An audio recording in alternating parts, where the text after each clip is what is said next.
तो गाइज़ हम आ चुके हैं अपने ट्रेनिंग ग्राउंड के अंदर और मैंने जितनी भी सारी ग्रिप्स थी वो उठा रखी हैं। एंड सबसे पहले आती है हमारी laser grip, thumb grip, half grip, light grip, vertical for grip and angle grip. ये सारी ग्रिप्स होती हैं। इन सभी का क्या क्या यूज़ होता है और ये कैसे कैसे काम करती हैं और TDM के अंदर और क्लासिक के अंदर कौन सी ग्रिप हमें यूज़ करनी चाहिए, और मैं अपनी पर्सनल चॉइस भी आप लोगों को बताऊँगा।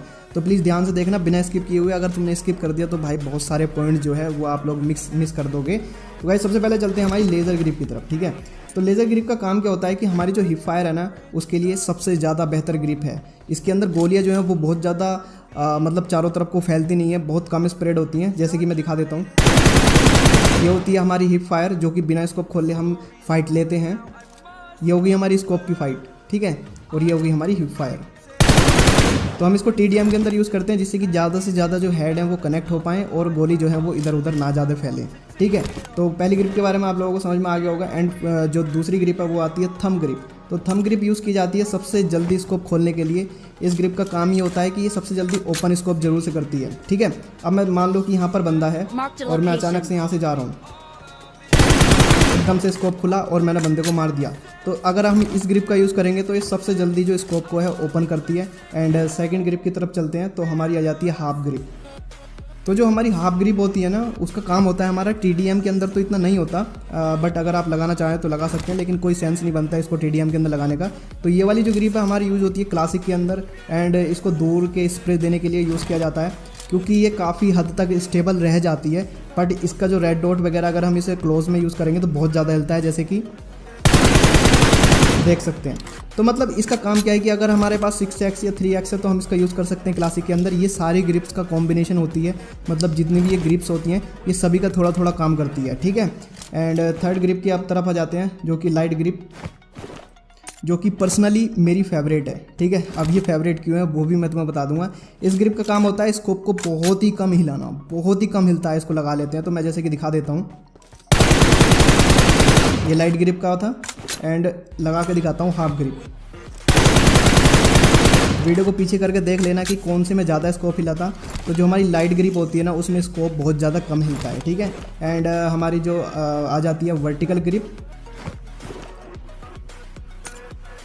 तो भाई वर्टिकल ग्रिप का काम होता है कि वर्टिकल जो हमारा रिकॉल होता है उसको संभालने का, जो कि ये होता है ऊपर और नीचे। ठीक है, ऊपर और नीचे जाने के लिए जो है इस ग्रिप का यूज़ किया जाता है और जो कि बहुत ज़्यादा अच्छी ग्रिप मानी जाती है। सबसे ज़्यादा जो लोग हैं वो वर्टिकल ग्रिप को यूज़ करते हैं और एंगल ग्रिप को यूज़ करते हैं क्लासिक के लिए, क्योंकि ये जो ग्रिप है ना इससे जो रिकॉइल है वो बहुत अच्छा कंट्रोल होता है।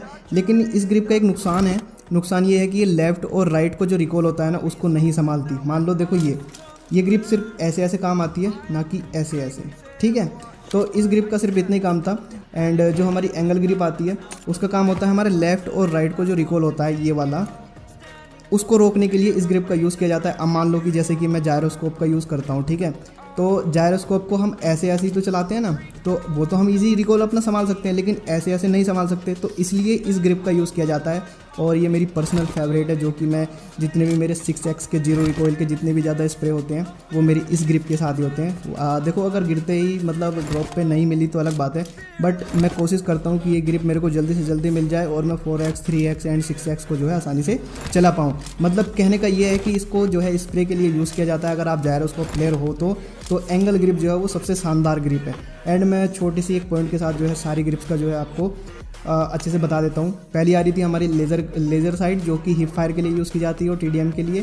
थंब ग्रिप जो कि सबसे जल्दी स्कोप खोलने के लिए यूज़ की जाती है। हाफ ग्रिप का मतलब होता है कि सारी ग्रिप्स का जो है कॉम्बिनेशन होती है। एंड फोर्थ आ जाती है हमारी लाइट ग्रिप जो कि इसको बहुत ज़्यादा कम हिलाती है। एंड वर्टिकल ग्रिप जो होती है वो ऊपर और नीचे जाने से रोकती है। एंड एंगल ग्रिप जो होती है वो होती है लेफ़्ट और राइट को जाने से रोकती है रिकॉइल को। ठीक है, तो सारी जो ग्रिप है वो एक बार आप TDM ट्रेनिंग ग्राउंड के अंदर आना और प्रैक्टिकली इसको ट्राई करना, और जो आपकी पर्सनल फेवरेट हो उसके भी आप कमेंट सेक्शन में मुझे बता सकते हैं कि आप कौन सी ग्रिप यूज़ करते हो या आज तक कौन सी ग्रिप यूज़ कर रहे थे, और वीडियो देखने के बाद कौन सी ग्रिप को यूज़ करोगे।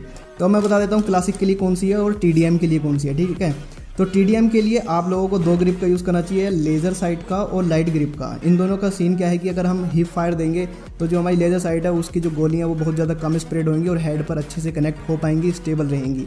एंड लाइट ग्रिप का क्या सीन रहता है कि अगर बंदा पास भी हो ना तो इसको बहुत ज़्यादा कम मिलता है। जैसे कि मैं लगा कर दिखा देता हूँ आपको, एक सेकेंड।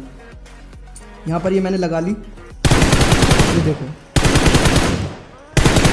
स्कोप कितना ज़्यादा स्टेबल है, मतलब इस ग्रिप को लगाने के बाद स्कोप बिल्कुल ही कम हिलता है। बाकी आप ट्रेनिंग ग्राउंड के अंदर आना और इस ग्रिप को चेक करना।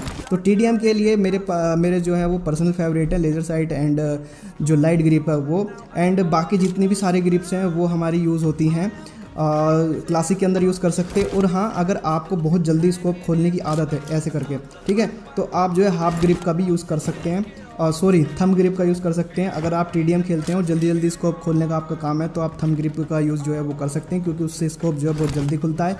बाकी जितनी भी ग्रिप्स आ जाती हैं वो हम जो है क्लासिक के अंदर यूज़ करते हैं, वर्टिकल, एंगल और हाफ ग्रिप अच्छे स्प्रेस देने के लिए। तो सारी जो ग्रिप थी वो मैंने बता दी हैं, और जो मेरी पर्सनल फेवरेट है वो भी मैंने आप लोगों को बता दी हैं। तो गाइज़ अब आ जाती है पीक वाले सेक्शन के ऊपर, जो कि हमारा दूसरा पॉइंट है। ज़्यादा पॉइंट आज कवर नहीं करेंगे। तो जो पीक वाले सेक्शन है ना, तो पीक वाले सेक्शन के अंदर कवर क्या करना है। अब जो कुछ बंदे होते हैं ना जो अपनी पीक को जो है ओपन एंड मतलब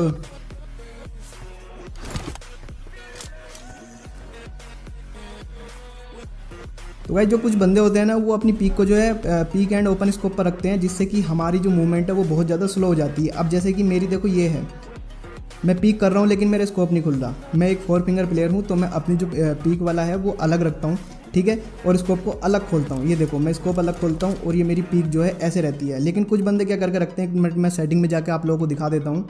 तो यहाँ पर जैसे ही गए तो हमारे पीक वाला सेक्शन ये आ चुका है, और यहाँ पर इसको इनेबल रखते हैं। इससे क्या होता है कि जब हम पीक पर टैप करते हैं तो पीक भी साथ में खुल जाती है, जिससे कि देखो कितना टाइम लग रहा है। ये देखो अगर हम स्कोप और इसको साथ खोलेंगे तो भाई बहुत टाइम लगता है, जिससे कि हमारा जो है मतलब मूवमेंट स्लो हो जाती है और बंदा हमें मारकर चला जाता है। तो इससे क्या रखें कि इसको सेपरेट ही रखें एंड इसको जो है डिसेबल रखें पीक एंड ओपन स्कोप का, जिससे कि क्या होगा कि अगर TDM के अंदर या क्लासिक के अंदर मान लो कि यहाँ से कोई बंदा आ रहा है तो हम उसको ऐसे भी मार सकते हैं। ये देखो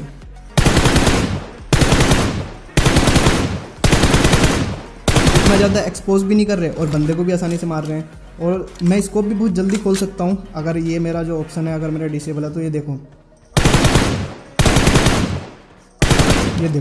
ठीक है, तो इसको जो है भाई अपना डिसेबल रखना, क्योंकि लो एंड डिवाइस देखो मेरे पास तो iPad है, अगर मेरे में इतना स्लो हो रहा है तो अगर आपके पास लो एंड डिवाइस है तो आपके अंदर भी आपकी जो पीक है वो बहुत ज़्यादा स्लो खुलती होगी। तो इसको डिसेबल रखना है, ठीक है, पीक एंड ओपन स्कोप को। TDM के अंदर या फिर कहीं भी इसको ट्राई करके देख लेना। जब तक प्रैक्टिकल की तैयारी नहीं करोगे, प्रैक्टिकली इसको ट्राई नहीं करोगे, तब तक आप लोगों को कुछ नहीं आएगा। तो ट्रेनिंग ग्राउंड को भी थोड़ा सा टाइम दिया करो, दिन में 15 से 20 मिनट अगर दोगे तो आपको प्रो बनने से कोई नहीं रोक सकता, ठीक है।